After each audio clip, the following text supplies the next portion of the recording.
welcome to Fame Music, and I am so psyched as I am with legendary DJ Sister Bliss. Hello. Hi. Of Faithless. Oh my god, and so much other amazingness.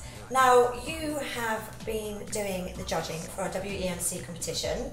Thank you very much. How's that? Labour of love. How has the process been?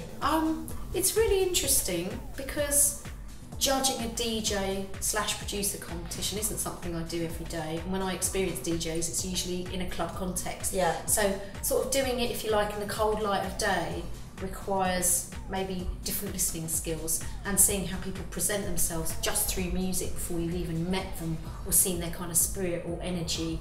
And that's quite interesting. That's interesting because it obviously brings in the fact that, well, you've got the element of what it sounds like, but then there's also the element of the persona and what they bring to it as a DJ. I'm guessing at that at the moment, but apparently they've just uploaded a load of videos, so this is maybe going to be the proof in the pudding. I feel as a judge, it's my role.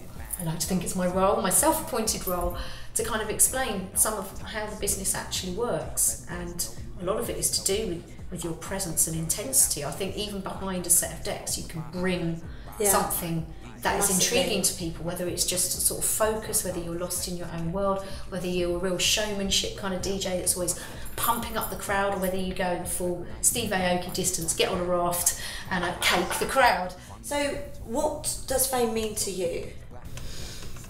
Well, I think fame is getting to do what you love, getting noticed for it, and hopefully getting paid for it, really. I think the downsides of fame, and it's much more prevalent in the pop music world, is not being able to live your life. And I think the beauty of electronic music and the DJ world, it seems, even though a lot of DJs are pop stars in a way, they don't get mobbed in the same way as an artist like, you know, Miley Cyrus, for example, who you've worked with, would, you know, have that lack of a personal life or privacy. In a brilliant way, the dance music world and the electronic world, they're just in a different space. It seems less driven perhaps by screaming hormonal teenagers, and that might help. Yeah. It's a lot of electronic music that succeeds in the pop world doesn't start out as a pop product or pop music, so it invites a different kind of fan with a different kind of knowledge of the scene, maybe. So I think you get all the plus sides without, for me, what would be a massive negative side, which is not being able to go outside your own house, Robbie Williams style, without getting absolutely mocked. So do you feel like it's changed, and is that a good thing or a bad thing? Absolutely, like everything, positive and negative in everything in life. The brilliant thing is you can blow your own trumpet and do your own PR. Yeah. As a DJ, I gathered fans by making records, but also by doing gigs and having a presence, and then people would book me again, go, oh, that was really brilliant, can we book you again several months later? And then you do that in each city, and then gradually across the world, and you're building up a rotating, you know, bunch of places to play at. And now this is kind of accelerated, if you like. That's called word of mouth. Yeah. This is modern world word of mouth, isn't it? Going on the internet, having a SoundCloud page, having followers, and, you know, on Facebook, Twitter, and every other social media you can get, really.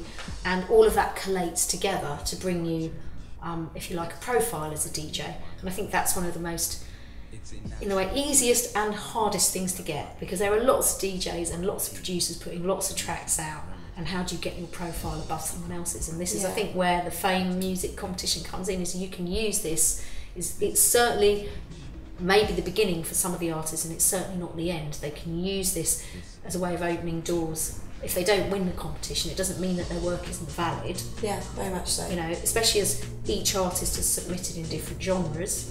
So, you know, some people that have submitted a drum and bass mix and drum and bass tracks are still great, but they won't have won the overall competition. It doesn't mean they're not going to get bookings.